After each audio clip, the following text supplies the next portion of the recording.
how many of you have thrown a drop shot? Okay, how many of you thrown a drop shot with a leader this short? Anybody? No? One. Okay. Why do you throw a drop shot this short? So it works? It works. So actually, spending some time on the water and talking to other anglers, making a lot of friends out there, a guy told me about using a drop shot this short during this time of year. Couldn't figure out why he did that. So he told me, well, it keeps it closer on the bed. And two, you're trying to imitate a crayfish. I mean, the crayfish live in our lakes. All the bass have to look down to eat them. So why are you gonna tie your bait up here? So this is what I do. I like to keep my drop shot really short this time of year, hopefully to drag it off a bed, or if not, I'm working maybe a point for a fish who's already looking down for his next meal. He's looking for a crayfish, might as well give him, might as well have him look down for his food and keep it close. But again, this is probably my second favorite technique at Lake Pleasant. Actually got done fishing a tournament that back in January. Good buddy Johnny Johnson, pretty sure you've heard his laugh before in his television shows, but he won the tournament throwing a drop shot. I happened to catch all my fish throwing a drop shot. And again, favorite colors is just oxblood, just brown. You know, morning dawn works at our lakes. Those are the two colors I would pick up if you never thrown a drop shot before. Again, as you can see, it works really well. What you want to do, presentation is pretty simple, okay? You throw it out there, let it sink. You're working on the bottom, give it a few pops, just drag it. And again, I'm using Costa Del Mar glasses and I'm looking for any targets, any boulders. Right now, you can see that most of the bass are actually going to be relating to the 3 boulders down there. That's going to be, this is just a lake on a small scale. Same thing happens with our bigger lakes out there, okay? So when you get out there, when the ideal conditions for this is when it's calm. You don't want to throw it when it's windy. There are better baits to throw out there. Fish the conditions. This happens to be, again, a 7.4 medium light Steez spinning rod on a 2500 Daiwa ballistic reel on 7-pound test line, okay? And then the third thing that I like to do at Lake Pleasant is just a shaky head. Okay, it's almost like a Texas rig. However, it's a very finesse type bait. Remember, Pleasant right now, you can see down to about 30 feet. What this is, all it is a ball head with the screw lock in front of it. You screw your worm on and you hook it weedless. 8-pound test line. This is a medium rod, medium Daiwa Tatula rod on a ballistic spinning reel. Again, you just want to work it on the bottom. I'm targeting, depends on which lake I'm at Pleasant, it's going to be about 10 to 25 feet. At Bartlett Saguaro, I might work a little shallower, working maybe 5 to 15 feet. And again, you're working on the bottom, and I'm going to show you a trick with this. My #1 retrieve when throwing a shaky head, so let it sit on the bottom, and you're shaking on slack line really hard, okay? What happens is the fish has a lateral line on its body. They feed either through sight or through feel on their lateral line. When you shake it real hard like that, it gets their attention. And then you leave it still, go ahead and drag it.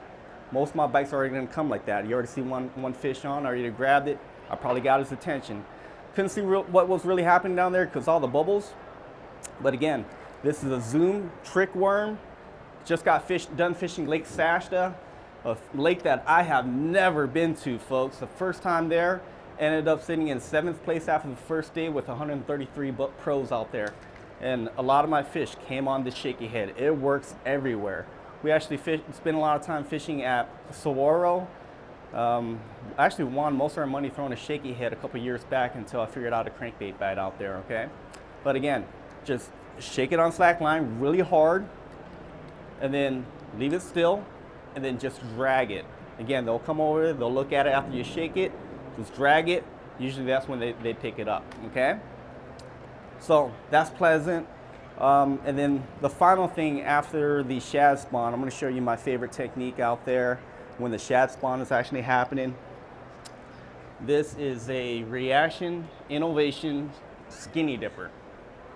Okay, I like to throw a few different colors. White, chartreuse. You can get them on Tackle Warehouse, but this is my retrieve, my #1 retrieve. That tournament that we won, my fiance and I, that was my retrieve. Okay, you have to burn it really fast. I'm throwing this on a 7'6". I like to use a longer rod so I can cast out there as far as I can. This is a medium heavy Daiwa Tatula rod, and then the reel is just a Daiwa 7-to-1 gear ratio rod on 15, 16-pound test fluorocarbon. And the key thing to fishing Lake Pleasant is a fast retrieve. You want to cover a lot of water. If you guys haven't fished Lake Pleasant, don't know where to start, that's actually perfect because I don't have a preference on where I throw this. I'm putting out my trolling motor on a pretty high speed, and I'm covering as much water as I can to run into those active fish. Remember, it's a clear water lake. The fish are always on the move. You have to be on the move to catch them at that lake. Again, you throw it out there as far as you can, give it a second, let it sink, and then that's what you want to do right there. You almost want to skip it across the surface. Now, these fish are not going to, you can't reel this too fast, okay? You're not going, the fish can swim a lot faster than you can reel, okay? Want a lot of money doing this out at Lake Pleasant, and you can catch a lot of fish. When this lure first came out, we actually discovered this bite by accident. I actually screwed up on a cast way further from the bank. I mean, missed my target by a mile. So I'm reeling in as fast as I can, trying to get my bait back, and I caught one. So I'm like, maybe that's what I need to do. Started doing that. We caught about 18 fish in a tournament at Lake Pleasant, of all lakes, and continued to go out there week after week to catch a lot of fish. Okay, the ideal conditions, you don't want to throw this when it's slick calm out there. You want to throw it when there's a slight breeze, some wind out there to work with, breaks up the surface a little bit, the light penetration in the water. And again, the clearer the water, the faster you're going to want to retrieve. If you're throwing this out at Saguaro or Roosevelt, I'm going to show you a second retrieve on this, okay? Sometimes the fish, they already have their feast on shad, they're not as hungry, they're not going to chase a bait down that fast, okay? When you throw it out there, put your rod tip high, and that's how you can reel it real slow, just on the surface like that. This is actually a surface lure, all right? Again, if you're reeling it fast, put your rod tip down towards the water and reel it fast. If you need to slow down, like sometimes at Roosevelt, you have to slow down, leave your rod tip up and just give it a little steady retrieve, okay? So let's talk about Bartlett. Bartlett is my favorite lake to take somebody new, somebody who hasn't spent that much time catching bass. You can catch a ton of bass. I really feel like that lake is overpopulated with bass right now. And you know, there's different ways you can catch them. The #1 thing at Bartlett, okay, if you guys ever spend some time when the water clears up and use a spotlight at night, there's a lot of crayfish in there. That's a crayfish jig lake, as I like to call it, okay? This is the jig. There's only a 1/2 ounce. Remember, the fish are usually shallow this time of year, so I use a 1/2 ounce. Later on in the year, when the fish are a little bit deeper, I use a 3/4 ounce. And keep your color choices pretty simple, folks.